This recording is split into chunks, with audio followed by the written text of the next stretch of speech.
Salut mes petits cupidons! Est-ce que tu sais qu'est-ce que ça veut dire un cupidon? Dans la mythologie grecque, un cupidon, c'était le dieu de l'amour. Alors, à l'occasion de la Saint-Valentin, je vais te lire l'histoire intitulée Le Cupidon trop petit. Écrit par Brandy Dougherty, c'est lui l'auteur du livre. Les illustrations sont de Jamie Poe, donc c'est lui qui a fait les beaux dessins, des éditions scolastiques.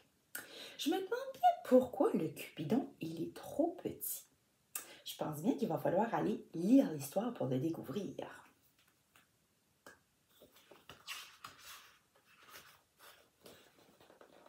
Archie est un Cupidon. Il vit avec sa famille sur un gros nuage cotonneux. Il y a beaucoup de Cupidons dans sa communauté, mais Archie est le plus petit. Les Cupidons aident les gens à trouver l'amour et l'amitié, surtout à la Saint-Valentin. Le grand jour approche et Archie a très hâte.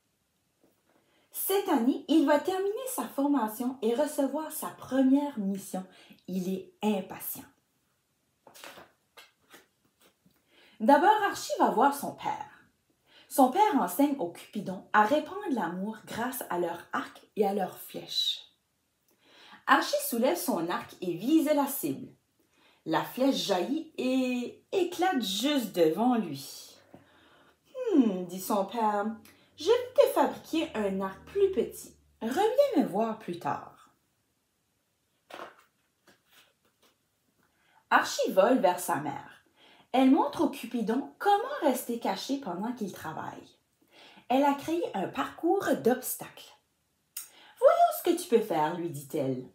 Archie aime se cacher, mais il est un peu maladroit. Oups! Oui! Ah, tchoum! Sa mère dépose un baiser sur sa tête.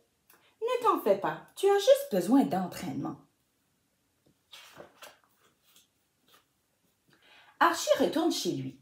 Son père Maurice découpe de gros cœurs roses en papier. Les Cupidons aiment laisser des cœurs sur leur passage pour rappeler aux humains l'importance de l'amour. Archie s'approche pour aider son frère. Maurice regarde le papier qu'Archie a découpé. Est-ce une coccinelle? Archie fronce les sourcils.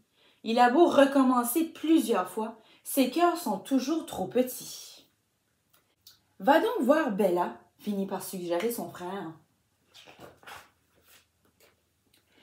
Bella, la sœur d'Archie, exécute des cascades dans les airs. J'ai besoin d'aide, lui dit Archie. La vitesse est importante quand l'amour est en jeu, dit Bella. Voyons à quelle vitesse tu peux voler. Archie se concentre puis décolle.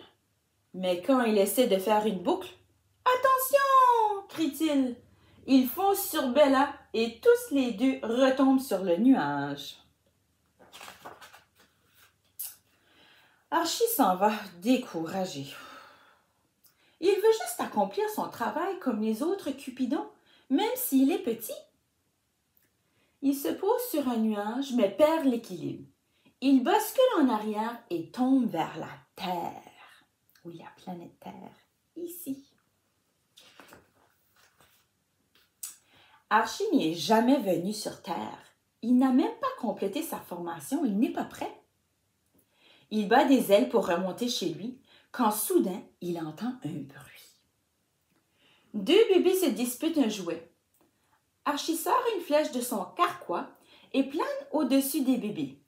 Il rit en tendant la main vers le cœur. Archie éclate de rire lui aussi. Ensuite, Archie voit deux petits chiens sur le gazon. Ils ont l'air de s'ennuyer.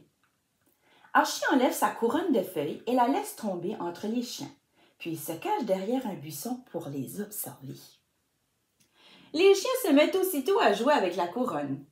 Archie exécute une petite gigue dans les airs. C'est comme une petite danse.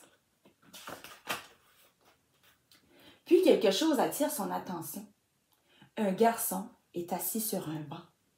Il a l'air triste et solitaire. Solitaire, ça veut dire tout seul. Et il est petit, comme Archie. Archie se cache derrière un arbre, mais le garçon l'a aperçu. Le garçon lui tapote l'épaule et lui propose un jeu de poursuite. Ça, c'est comme un jeu de tag. Archie sait qu'il devrait rester caché, mais il adore jouer. Archie et le garçon ont tellement l'air de s'amuser qu'une fille se joint à eux. Elle est petite elle aussi. Ils jouent toute la journée jusqu'à ce que leurs parents leur disent de rentrer. Archie sort 2 petits cœurs de sa tunique et les tend à ses nouveaux amis. Ils lui font un câlin en retour. Archie rentre chez lui avec un sourire ravi. Il est peut-être trop petit pour sa formation de Cupidon, mais il a démontré qu'il n'était pas trop petit pour répandre l'amour et le bonheur autour de lui.